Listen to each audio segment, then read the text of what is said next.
Good day, guys. Pasay Baller here. We are now in this. Is this like the fourth or the fifth? Yeah, this is the fifth game for today, January 15, 2024 NBA Game Day.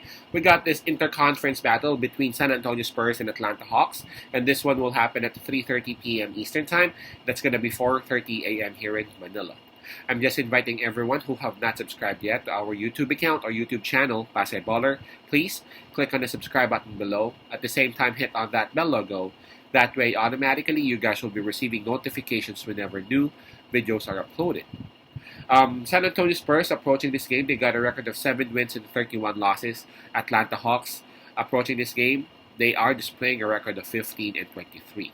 So both teams are struggling. It's just that, San Antonio Spurs, they are the younger team, so they are struggling a little bit, in a worse way, if you know what I mean. As we all know, we actually provide free picks right here in our YouTube channel, Pasay Baller. But for those who would want to avail our premium picks or premium packages, you might want to reach us through Instagram, Telegram, WhatsApp, or even Messenger. Just go ahead and check on the descriptions of our videos and you would see the details right there. The spread that is given is minus 7.5 and that's given towards Atlanta Hawks. Atlanta Hawks, they would also be enjoying the home court advantage on this. In terms of momentum, this one's a bit tough because both teams are actually coming off losses. San Antonio Spurs, they are coming off a loss. Atlanta Hawks, they are coming off back-to-back losses. Both teams are actually having 3 wins out of their last 10 games. So it's really tough to pick one. I mean, if I really gotta pick one, I'm gonna go with San Antonio because they just won like 3 days ago or 4 days ago when they actually beat Charlotte Hornets. And like the Hawks were in approaching this one, they are on back-to-back. In terms of fatigue, well, both teams are coming off rest, so we can also just skip that part. And let's just go ahead and go straight towards health and availability. For San Antonio Spurs, I see 3 players confirmed out. Bassi, Sissoko, and Zach Collins. So that's a total of 3 players out. And we have Doug McDermott listed as questionable for the Spurs. So 3 players confirmed out. 1 is listed as questionable for the Spurs. And let's go ahead and take a look at Atlanta Hawks. I can see 4 names listed in their IL. Wesley Matthews, Ovid, DeAndre Hunter, and Muhammad, all listed and all confirmed out for the Hawks. So I gotta say that San Antonio Spurs, they have a slight advantage over Atlanta Hawks because again, Doug McDermott is tagged as questionable, and who knows, he may be playing. And if ever he will be playing, that means that they would only have 3 players out as compared to Atlanta that have 4. All right, now this one's a bit tricky. Atlanta Hawks, obviously they are the better team.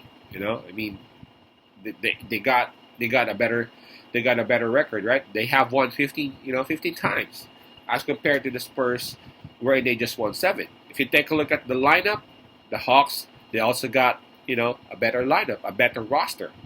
While the Spurs, they have a lot of talent right there, obviously, but they are young and they have less experience as compared to the Hawks. Where in this Hawks team, they even were in the playoffs at some point recently or lately, right?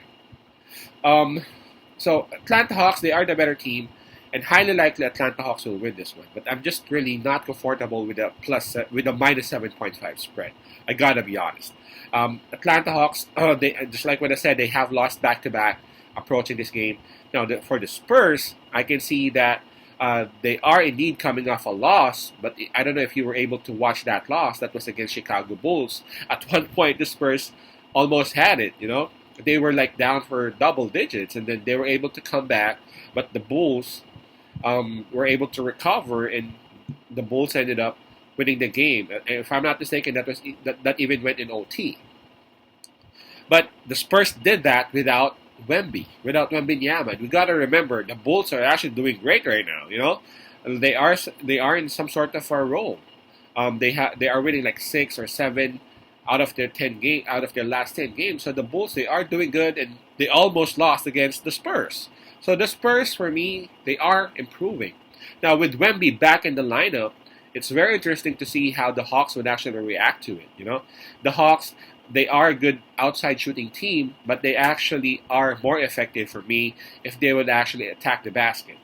That actually opens up a lot of opportunities and a lot of opinions for them. I mean, a lot of options for them. And again, that would be changed in the snap once that long and big guys in the middle. I'm talking about Wemby, of course. And of course, Wemby going up against Capella, battling for those rebounds and all those stuff. Obviously, Wemby is taller, Wemby is longer, but obviously Capella is stronger and wider. So this one's gonna be, interesting for real. But I'm gonna side with the San Antonio Spurs in here. I've seen them so resilient for the past few games. Keldon Johnson. He's actually doing great whenever given the opportunity. Whenever there's a need for someone to actually step up, he doesn't mind taking that role. Of course, Vassell is also doing his job. If ever they would also get Doug McDermott in the lineup, because again he is tagged as questionable or game time decision, that would be a huge lift for them, getting like around 6-9 points off the bench from Doug. So I'm going to side with San Antonio Spurs. I'll take that plus 7.5. I'm actually getting a bit more and more interested to see and watch the games of Wemby. Again, that's Spurs plus 7.5. Peace out. Pass I love, and God bless.